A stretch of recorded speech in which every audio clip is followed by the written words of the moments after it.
Good morning, everybody. This is Bill with WWP Reacts. I know I was on earlier today talking about the ICE incidents going on around the country, and the the press conference that the mayor, that crazy mayor of Minneapolis, had. But look at this is the biggest thing. I wasn't tracking this as well as I should have been, but Iran is still on fire. I mean, the protests are going on. It's a big deal. This right here is from Sky News, and let's look at it, and then we'll talk about it. I'm going to go right to the beginning here. It's only 4 minutes long, so let's read through it. I'll stop it periodically and make some comments. As you know, I'm a retired Army officer. I spend a lot of time in the Middle East, um, post 9/11, but pre 9/11 as well, um, and I'm pretty familiar with the area and the dynamics around there. Way back in 1979, I had friends that were hostages by the Ayatollah. And so I tracked that real closely as a young 17-year-old person. And it had a huge impact on my life and my career choices. So, without further ado, let's go ahead and listen to this. And then I got a couple other snippets I want to show you. You from Iran. Iranian state media is reporting that a number of security forces were killed last night in Tehran. As we've been showing you images on the program today, thousands of people protesting there, and indeed all around the country against the country's leadership. Iran's supreme leader has reacted to those growing protests by saying that there are some rioters in the country that want to please the US President Donald Trump by damaging public properties. The mayor of Tehran has told Iranian. So the Ayatollah says that these protesters want to please our president, President Trump, by damaging property. Okay, all right, let's listen. State television that the rioters had no mercy as they set fire to fire engines and also police bases. No mercy. Meanwhile, Well, several airlines have I cancelled don't all think the flights to IRGC Iran. has That's any mercy for Emirates, people either. Qatar Air, and Turkish Airlines. Whilst the internet monitoring group NetBlocks says that a nationwide blackout has been imposed by authorities. Our international correspondent John Sparks has more on the situation. This is unprecedented in scale, and unprecedented in the numbers of people now involved in these protests. We are talking about millions of people, not just in the capital, Tehran. We're also talking about people in the towns, in the cities. These protests have spread to the provinces as well. So yeah, Millions of it's a people really protesting. big deal. It's been fueled by an economic collapse in the country, collapse in the currency.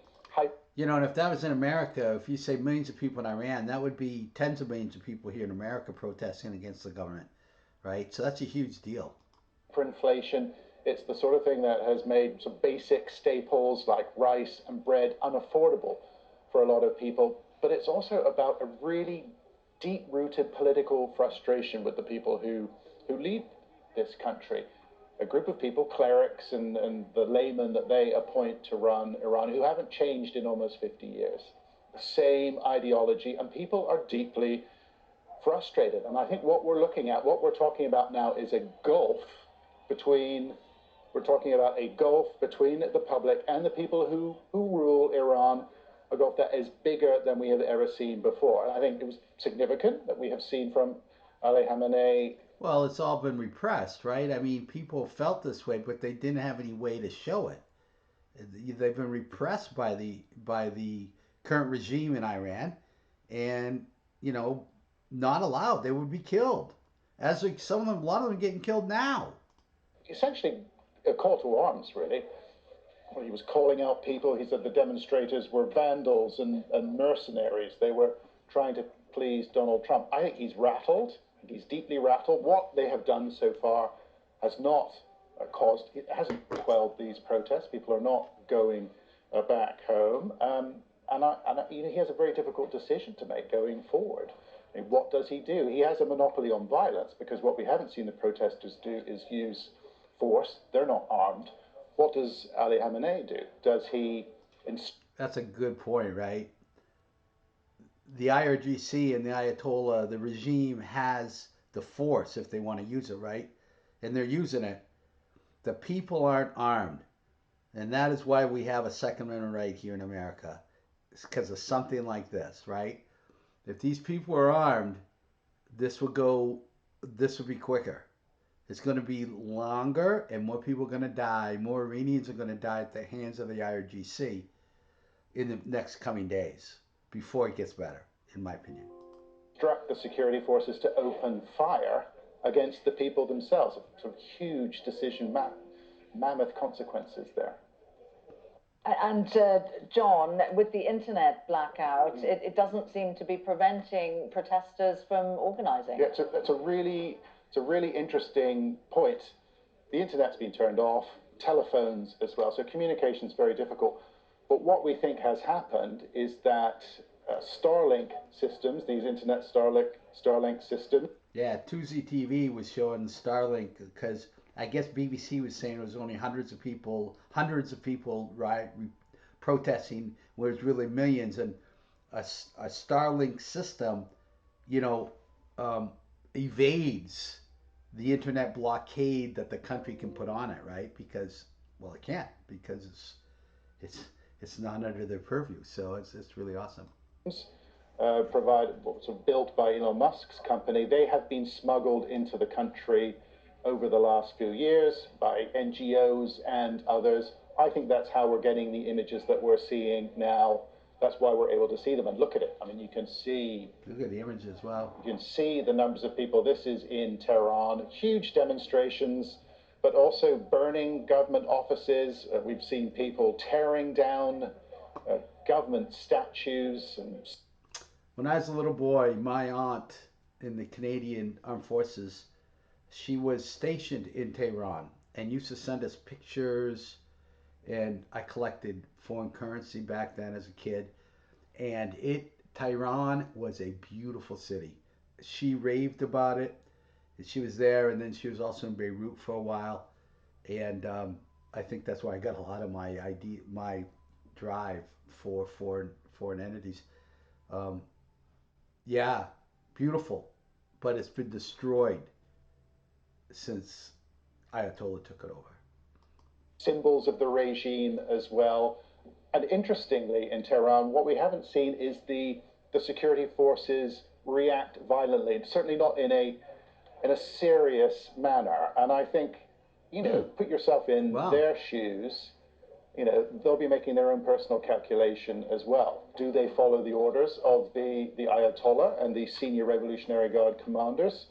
Or do they look after themselves? Do they take a long view on what is about to happen in Iran? Because I do think this is very significant and it's unprecedented. And okay, I got something else I wanted to show you real quick. This is from, I don't know what Channel 4 News is, but it's someplace out there. And all but completely shut down overnight. Only this morning have new images of these nationwide protests been uploaded to the world. Most dramatically, the heart of Tehran last night, seemingly given over to protest.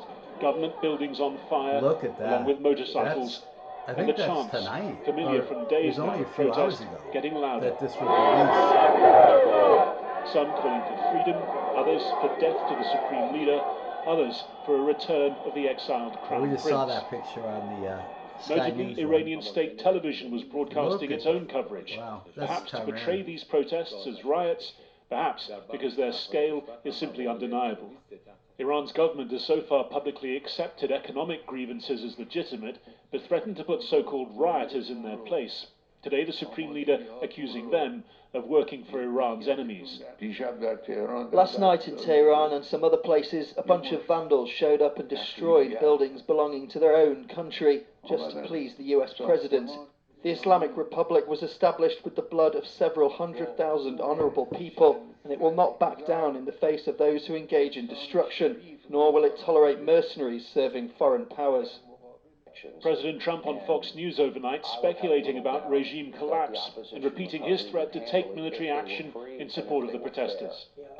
In the past, they've started shooting the hell out of people, and all of a sudden people without any weapons whatsoever are standing there and get machine guns gunning them down, or they take them to prisons and then hang them and kill them. So they played rough, and I said, if they do that, we're going to hit them very hard. Well, we're going to hit them hard. We're ready to do it. If they do that, we're going to hit them hard. The images. Well, President Trump, they're doing it. So why aren't we hitting them? I mean, they're going to be executed. We got to take action, in my opinion. I know there's a lot of people say, back off, but hey, that's how I feel.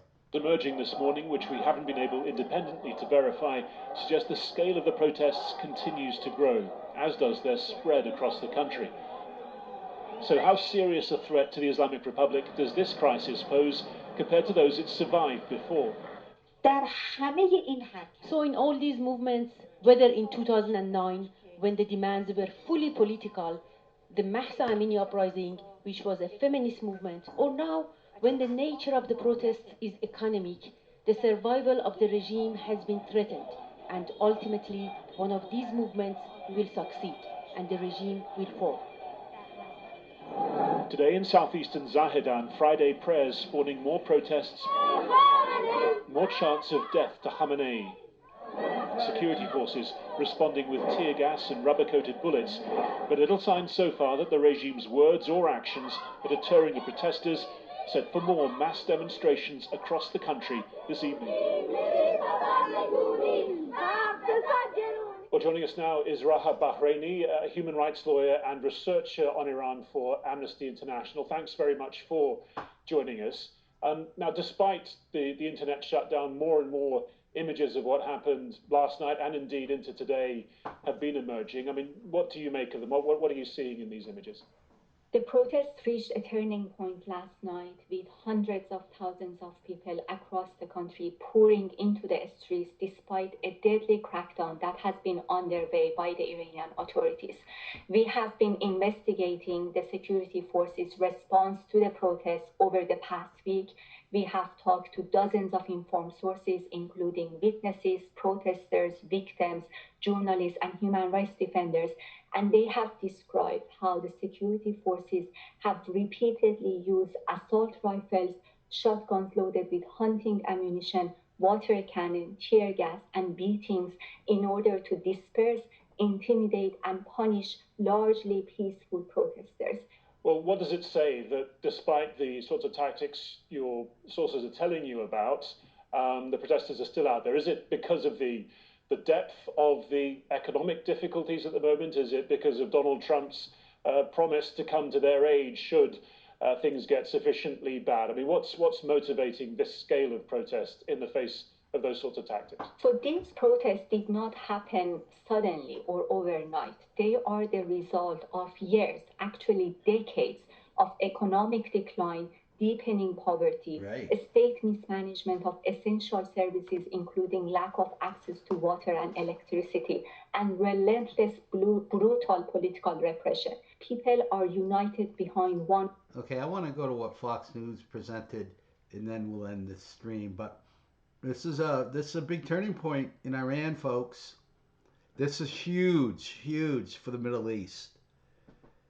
It's a positive for Israel. It's a positive for everybody in the Middle East if the Ayatollah's regime is toppled. It'll be huge, particularly if the Shah comes back. Iran. Protesters now burning cars and government buildings in the capital city while the regime looks to clamp down. Yeah, the Ayatollah addressing the protest this morning. Well, let's see if we hear anything new. I don't think we're going to hear anything new. He says he's refusing to back down. But now, we looked at all around the world. Telling President Trump, focus on your own country. Former Navy captain and Pentagon official Brent Sadler joins us now, and thank you so much for doing just that. The Ayatollah has shut down the internet there. He's calling these protesters terrorists, and apparently he has this exit strategy if these protests continue to Russia. You know, there have been rounds of protests to take place in Iran before that haven't amounted. So that's news. He has an exit strategy. This keeps going, and that's to go to Russia. So Russia's going to take the Ayatollah with open arms. Are you kidding me? Wow, that's huge news. Anything, but do you view what's happening now as different and something that could actually lead to change? Yes, the longer this has been going on and the more widespread, I mean, every corner of the country now has had major and sustained protest in every major city across the country. For the longest time, the one that seemed quiet was up to the northwest. That also has protests rolling through, and several cities apparently have even been taken over by protesters as the Iranian authorities have vacated out of the area. So those are significant events, but still the regime has a knack of snapping back and certainly using a lot of violence in order to regain its control. So the longer this goes, the more likely this regime is about to reach a breaking point. So we're not that far into this. When the Shah fell from power, it was after about a year of this type of activity. Here's what the president said with Sean last night about what he thinks he wants to see when it comes to Iran. Well, we saw the president already. You believe that Iran, you think the country is on the verge of collapsing? Well, so we heard the president earlier. Hey, I just want to thank you for joining my channel. My name's Bill. WWP Reacts is the name of my channel. If you think is a better name for my channel, I'd love to hear it, because I'm growing the channel. We've been doing this really not seriously, but kind of as a hobby of mine for the last few months. I was dabbling before, putting like videos of me playing my guitar and silly stuff, snowstorms and this and that here in Northeast Georgia. But please join the channel. Become a super fan or something, or subscribe. Subscribe would be great, and like and share it with your friends. And if you like this kind of content, let me know, and let me know what you want to hear about what's going on in world conflicts. I've been all around the world, and I'd like to share some of my expertise with things that are happening around the world. And yeah, have a happy Friday. God bless, and take care, everybody.